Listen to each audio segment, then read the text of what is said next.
gusto kong makasama habang buhay. Pero kailangan niya makilala yung totoong ako. Kaya sasabihin ko na sa kanya na anak kita.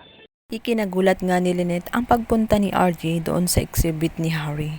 Dahil nga silang dalawa ay magkagalit. Kaya naman agad niya itong itinanong kung ano ba ang sadya no doon at kung gusto ba daw niya ng gulo ulit. Subalit itinanggi ito ni Doc RJ at ang sabi niya ay gusto lang niya makita ang mga larawan nitong si Annalyn. Pinuri pa nga ni Doc RJ itong kanyang anak dahil sa napakaganda ng kanyang mga larawan. Samantala, magugulat nga ang lahat dahil hindi lang pala yun ang sorpresa nitong si Harry dahil dadalhin pala sila doon sa isang room kung saan punong-puno nga ng palamuti. Ito na nga yung time na mag-propose na nga itong si Doc Carlos dito nga kay Lynette. Sorpresa nga ang lahat sa kanilang mga nakikita. Napakagandang decoration kung saan may nakalagay na "Will you marry me?" Maya-maya pa nga ay lumuhod na nga itong si Doc Carlos. At tinanong si Lynette kung papayag pa siya. Sabay abot nga nitong singsing. Sisigawan na nga ang lahat ng mga nasa paligid nila at nag-aantay na nga sa sagot nitong si Lynette. Ngunit baka sa mukha ni Lynette na tela hindi siya masaya dahil marami pa rin siyang gustong malaman nga dito kay Doc Carlos at tela meron pa nga dapat siyang malaman. Bigla nga din itong si Lynette dito sa padalos-dalos na desisyon nitong si Doc Carlos. Kaya naman wala siyang nasagot at bigla na lamang niyang binaba ang bulaklak. Sabay iniwan nga sa ere itong si Doc Carlos. Kaya naman napahiya ng konti itong si Doc Carlos at sayang ang kanyang effort at mga dekorasyon na pinaglalagay. Samantalang tuwang-tuwa naman itong si Zoe dahil hindi sumagot agad itong si Lynette. Dahil ayaw nga niyang maging stepmother itong si Lynette. At sabi niya buti na nga lang daw. Samantalang nag-disagree naman itong si Moira at sinabing wala namang nakakaalam na anak siya ni Doc Carlos kaya okay lang na matuloy ang kasal nito. At mas maging safe nga siya na hindi naaagawin ni Lynette itong kanyang RJ. Inis ka ng sobra itong si Moira at nag-iinarte pa daw itong si Lynette.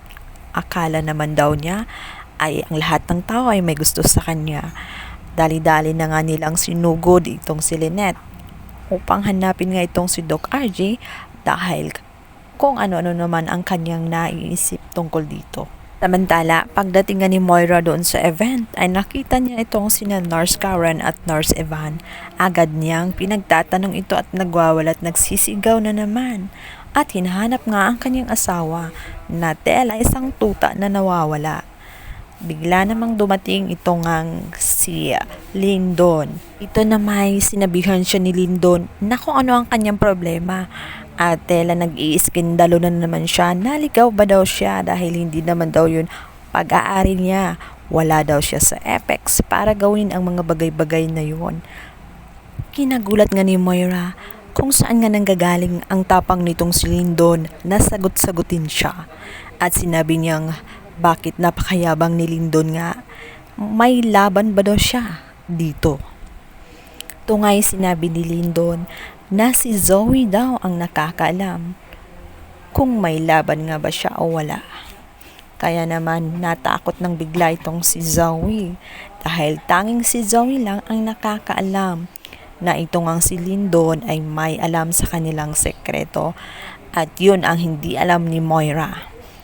Kaya naman bago pa nga sila mabuko at mapahiya ay niyaya na ni Zoe itong si Moira na umalis at umuwi na lang. Nag-sorry pa nga siya dito kay Lyndon. At ipinagtaka yun nitong si Moira kung bakit nagsusorry siya at tela takot siya dito nga kay Lyndon. Kabilang banda naman ay hindi nga nagustuhan ang ginawa ni Doc Lyndon na pag-propose dito nga kay Lynette ni Doc Carlos.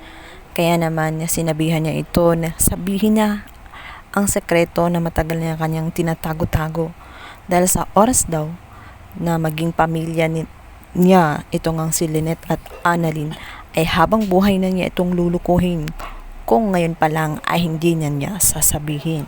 At hindi nga makakapayag itong si Doc Lyndon na gawin yun ni Doc Carlos lalo Pinoprotektahan na niya ngayon itong si Annalyn dahil sadyang umiibig na nga siya dito. Madadamay nga rin siya dito dahil maging siya alam niya ang sekreto. At kapag hindi nga kikilos itong si Doc Carlos, ay wala na siyang magagawa kundi siya na nga mismo ang magsasabi ng katotohanan dito nga kay Annalyn at kay Lynette bago pa man niya nga pakasalan ng tuluyan itong ang si Lynette. Maiipit nga sa sitwasyon itong ang si Doc Carlos dahil talagang gusto nga niya itong si Lynette at gusto niyang makasama habang buhay. Kaya wala na nga siyang option. Agad-agad na nga niyang tinawagan itong si Zoe at sinabi niya dito na gusto niya si Lynette at gagawin niya nga ang lahat para matuloy lang ang kanyang mga plano na pakasalan ito. Nais na nga niyang sabihin dito kay Lynette na anak niya si Zoe. Umiiyak naman si Zoe at nagmamakaawa nga dito kay Doc Carlos na wag na lang pakasalan at wag na lang ituloy ang kanyang mga plano dahil ayaw niyang mabisto. Subalit makikinig na kaya siya kay Zoe o sasabihin na talaga niya ang sekreto? Ito na nga kaya talaga ang pinakahihintay ng lahat, ang malaman ni Lynette ang totoo at ni Annalyn. Handa na ba sila? Abangan! Thank you for watching. Please don't forget to subscribe.